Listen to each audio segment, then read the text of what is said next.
Now, Thomas Cookson's larger review of the Trial of a Time Lord, I'm going to read out his section on Mindwarp. Entering into the second segment of the story, Mindwarp, and the bitterness really shows. Poor Perry was the Doctor's most long-suffering companion who, unfortunately, as a character, bore the brunt of the show's most bitter and misogynistic period. When the Doctor betrays Perry to the sleazy Sill and subjects her to an ordeal of persecution and torture, it just seems like the show has reverted to the most crass kind of shock tactics. The show has been no stranger to violence, but this feels like something far more exploitative.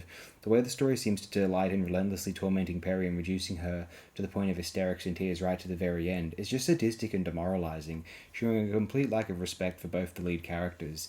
In some ways, it seemed right to make the mysterious planet so comical and light-hearted, and then follow it up with something as dark as Mindwarp. A good way to make the trial into a spiraling descent, but I still think it crosses the line. When I was 11 years old, I was horrified and outraged at seeing my hero, the Doctor, being presented in such a vile way, and it was something that forever tainted the show for me, and there was just no need for it. It was the show's most nasty and manipulative moment, as though the show was seeking to outrage the viewer purely for the sake of outrage. And yet, manipulative is the key word. Every now and then its manipulativeness really suckers me.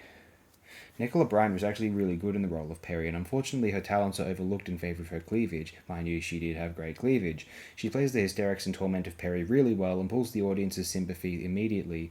Likewise, while Colin Baker may ham it up as the Doctor gone bad, he plays a far more sympathetic Doctor in the trial scenes as he watches himself with horror and disbelief, wringing everything from his lines, and really pulls us behind him when he declares that this can't possibly be true. You can just sense that his confidence and ability have been undermined, and he just seems so upset and vulnerable, and it may be hypocritical of me having bemoaned the sadism of this story, but I quite like the moment where Seal oversees the torture of Perry with glee and remarks, just like in the old days, there's nothing more enjoyable than watching people suffer. By virtue of the acting, it almost becomes artful, and threatens to become cohesive in its presentation. The opening outdoor scenes on the planet have this kind of surreal and eerie fluorescence of purple skies, pink oceans, and turquoise caves. It really conveys a nightmarish setting and a visual sting from the first scenes. Add to that the theme of genetic experiments in mind control and body swapping, and it almost comes together to give it a theme of how the lead characters are now corruptible and can have their bodies and actions perverted. And it's just so damn subversive, and I have to keep slapping myself to remind myself that it's trashy and crass, but it very nearly has me. It blurs the lines of trust in terms of the Doctor just to manipulate the viewer's outrage, without having the competence to really reaffirm that trust. There are strong suggestions that the Doctor's collusion with the enemy is just a double bluff. There are other suggestions that the Matrix has been tampered with to incriminate the Doctor falsely, but neither becomes completely clear at the end, and that's what leaves a real or of a sour taste. As if the show has so run out of ideas that they've decided to take the essential concept of its leading hero and pervert it without good reason or a good idea.